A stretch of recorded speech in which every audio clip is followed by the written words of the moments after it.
ನಮಸ್ತೆ ಎಲ್ಲರಿಗೂ. ಇವತ್ತು ನಿಮಗೆ ರಾಗಿ ನೀರು ದೋಸೆ ಮಾಡೋದು ಹೇಗೆ ಅಂತ ತೋರಿಸ್ಕೊಡ್ತೀನಿ. ರಾತ್ರಿನೇ ರಾಗಿನ ನೆನೆಸಿದ್ದೀನಿ, ಚೆನ್ನಾಗಿ ನೆಂದಿದೆ. ಇವಾಗ ಮಿಕ್ಸಿ ಜಾರಲ್ಲಿ ರಾಗಿ ಜೊತೆಗೆ ಸ್ವಲ್ಪ ತೆಂಗಿನಕಾಯಿ ತುರಿ ಹಾಕಿ ರುಬ್ಕೋಬೇಕು. ಎಷ್ಟು ನೀರು ಸೇರಿಸಿದ್ರು ಚೆನ್ನಾಗಿ ಬರುತ್ತೆ. ಅಕ್ಕಿ ನೀರು ದೋಸೆ ಮಾಡ್ತೀರಲ್ಲ, ಸೇಮ್ ಹಾಗೆ ರಾಗಿ ನೀರು ದೋಸೆ ನೋಡಿ. ನಿಮ್ಮ ಮೆಷರ್ಮೆಂಟ್ ಎಲ್ಲ ಏನಿಲ್ಲ, ನೀವು ಎಷ್ಟಾದರೂ ರಾಗಿ ತೊಗೋಬೋದು.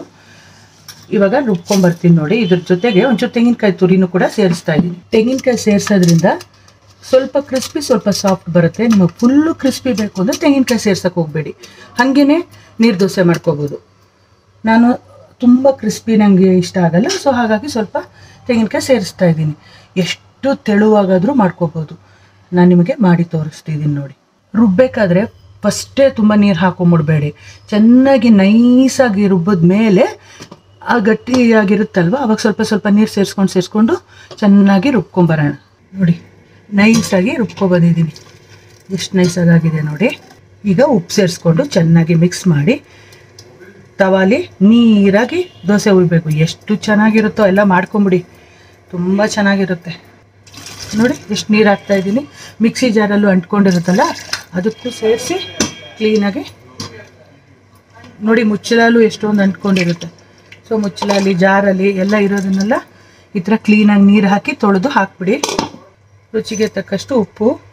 ರಾತ್ರಿನೇ ರಾಗಿ ನೆನೆಸ್ಬಿಟ್ರೆ ಬೆಳಗ್ಗೆ ಎದ್ದಲ್ಲಿ ನೀರು ದೋಸೆ ಮಾಡ್ಕೋಬೋದು. ರಾಗಿ ನೀರು ದೋಸೆ ಎಷ್ಟು ಒಳ್ಳೆಯದು, ನಾವು ಹೇಳ್ದಂಗೆ ಕೇಳುತ್ತದು. ಅಷ್ಟೂ ಚೆನ್ನಾಗಿ ಬರುತ್ತೆ, ಕ್ರಿಸ್ಪಿಯಾಗಿ ಚೆನ್ನಾಗಿ ಬರುತ್ತೆ.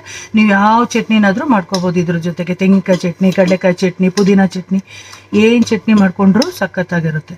ಇದಕ್ಕೆ ಒಗ್ಗರಣೆ ಹಾಕಿದ್ರೆ ಒಗ್ಗರಣೆ ರಾಗಿ ನೀರು ದೋಸೆ ಆಗುತ್ತೆ. ನೀರಾಗಿ ಹಿಂಗೆ ಮಾಡಿದ್ದೀನಿ. ಈ ಕನ್ಸಿಸ್ಟೆನ್ಸಿ ಇದ್ದರೆ ಸಾಕು.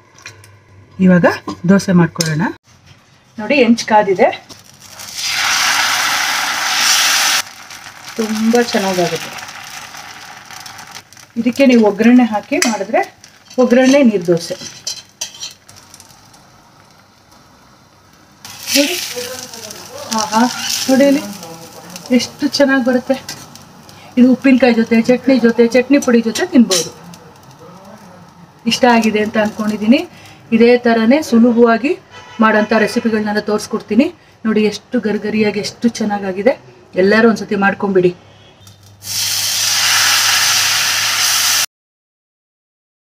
ಓಕೆ, ಮಾಡಿಬಿಟ್ಟು ಹೇಗೆ ಬಂತು ಅಂತ ನನಗೆ ಕಮೆಂಟ್ ಸೆಕ್ಷನಲ್ಲಿ ಹೇಳಿ. ಮತ್ತೆ ಬೇರೆ ಹೊಸ ವಿಡಿಯೋದಲ್ಲಿ ಸಿಗ್ತೀನಿ ಫ್ರೆಂಡ್ಸ್. ಆರೋಗ್ಯವಾಗಿರೋಣ, ಆರೋಗ್ಯವಾಗಿ ತಿನ್ನೋಣ. Until then take care, bye, see you.